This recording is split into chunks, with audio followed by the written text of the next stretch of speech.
Mula almusal hanggang hapunan, hindi nawawala sa hapagkainan ng pamilya ni Mang Edwin ang kanin. Siyempre, kinakain araw-araw yun eh. Pag walang bigas, di ka mabubuhay. Diba? Sa panahon ngayon, mahal ang bigas eh. Pero ngayon na halos wala na siyang kinikita sa pamamasada ng taxi dahil sa pagtaas ng presyo ng langis, dagdag sakit pa raw sa bulsa ang tumataas na presyo ng bigas. Wala kami kinikita. Lahat ng bilihin, mahal na rin. Wala nang mura ngayon. Kalating kilo lang eh. Dati 1 kilo, kalating kilo lang ngayon. Minsan nilulugaw na lang. Wala nang magagawa. Minsan naaway na asawa, gano'n. Sa Blumentritt Market sa Maynila, aabot ng 68 pesos ang kada kilo ng well-milled rice. 53 to 56 pesos naman para sa regular milled rice. Ayon sa ilang nagtitinda, nasa 50 hanggang 200 pesos ang itinaas ng kada sako ng bigas mula nang umakyat ang presyo ng langis dahil sa gera sa gitnang silangan. Abot daw sa 4 na piso ang taas niyan kada kilo.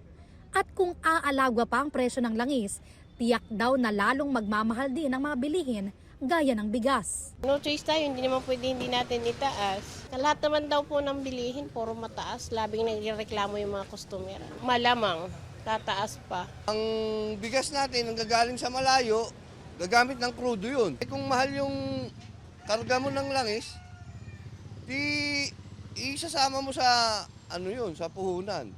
Dadagdag mo sa presyo. Natural yun eh. Medyo tataas pa ng konti yun. Kaya ang tricycle driver na si Mang Alfredo, 2 kilo na lang ng bigas ang binili imbis na 5 kilo. At kung lalo pa raw mababawasan ang kita niya kapag nagtaas ulit ang presyo ng gasolina, Aabutin natin. Paano yung kita niyo? Hindi sapat eh. Lalo na ngayon nagtaasa ng mga presyo ng mga bilihin. Kakasya na lang kung anong meron. sa pag-aaral ng DepDev o Department of Economy, Planning and Development, kapag nagpatuloy ang pag-alagwa ng presyo ng produktong petrolyo, aarangkada lalo ang inflation o pagtaas ng presyo ng mga bilihin at serbisyo. Lalo nitong mapapahina ang kakayahan nating gumastos. Sa kada 100 pesos ng mga Pilipino, 1 to 3 pesos daw ang posibleng mabawas sa purchasing o buying power, depende sa kung gaano katagal magpapatuloy ang gera sa gitnang silangan.